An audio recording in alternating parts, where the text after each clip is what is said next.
Negeri Sembilan kembali mendapat rentak menang apabila mengatasi Kelantan FC di Stadium Tuanku Abdul Rahman Paroi. Tuan rumah mendahului seawal minit keempat menerusi jaringan kapten pasukan Muhammad Zakwan Adha Abdul Razak. Pada minit ke-18, anak buah K. Devan berpeluang melebarkan lagi jurang gol, namun percubaan leret Thierry Akono diselamatkan Muhammad Farizal. Bersambung babak kedua, Kelantan FC dilihat lebih mendominasi gelanggang dan berhasil menjaringkan gol penyamaan disumbangkan Mario Arcas minit ke-54. Kedudukan itu bagaimanapun tidak bertahan lama apabila Zakwan Adha muncul penyelamat menerusi gol jarak jauh pada minit 69. Tamat 2-1 memihak Negeri Sembilan, mereka merampas kedudukan pendahulu daripada Sarawak United yang masih ada satu perlawanan dalam tangan. Di Stadium Tan Sri Hassan Yunus Lakin menemukan pasukan tangga ketiga Johor Darul Takzim 2 dengan Kelantan FC di tempat kelima Liga Perdana. 0-0 separuh masa, kedua-dua pasukan meningkatkan tempo permainan selepas rehat. Serangan demi serangan dilakukan tuan rumah akhirnya membuahkan hasil pada minit ke-59.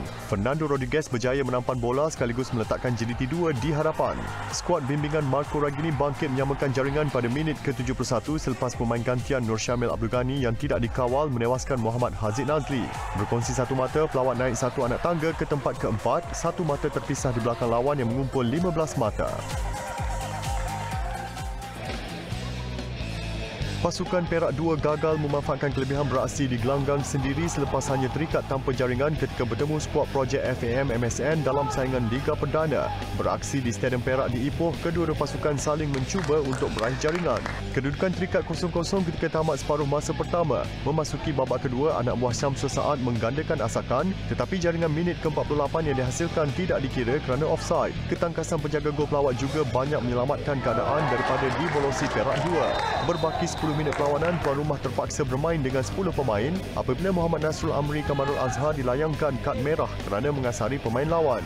Namun keadaan itu gagal dimanfaatkan pelawat apabila Perak 2 terus bertahan sehingga whistle penamat didiuk pengadil. 0-0 projek FAM MSN yang berada kedudukan terbawah Liga mengutip mata keduanya selepas 10 perlawanan. Beraksi di Stadium Tuanku Abdul Rahman Paroi, tuan rumah ketinggalan seawal minit pertama menerusi jaringan pemain tengah Muhammad Gopi Rizki yang menewaskan penjaga gol Damin Lim.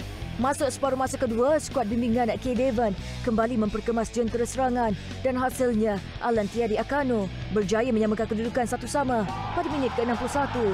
Tiada lagi gol menyusul selepas itu.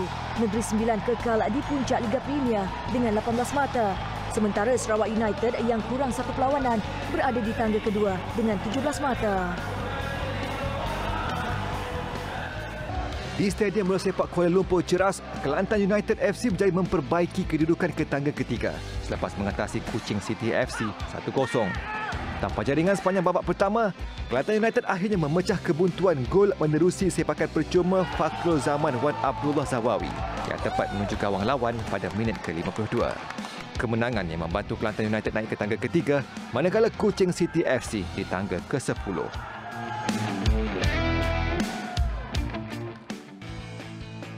Di Stadium Sultan Ismail Nasiruddin Shah Kuala Terengganu, Terengganu FC 2 TFC 2 terlepas peluang untuk mengutip 3 mata penuh selepas terikat 2-2 menentang Selangor FC 2. Beraksi di padang basah, tuan rumah mendahului 2-0 menerusi Jordan Mintah pada minit ke-23 dan 57. Namun kebangkitan pelawat selepas itu jelas tidak dapat dibendung apabila Josh Atram dan Saiful Iskandar Adha Saiful Azlan masing-masing berjaya mencetak gol untuk keputusan penuh 2-2 hingga tamat permainan. Dengan keputusan itu, TFC 2 dan Selangor FC 2 berkongsi satu mata untuk berada di tangga ke-6 dan ke-7.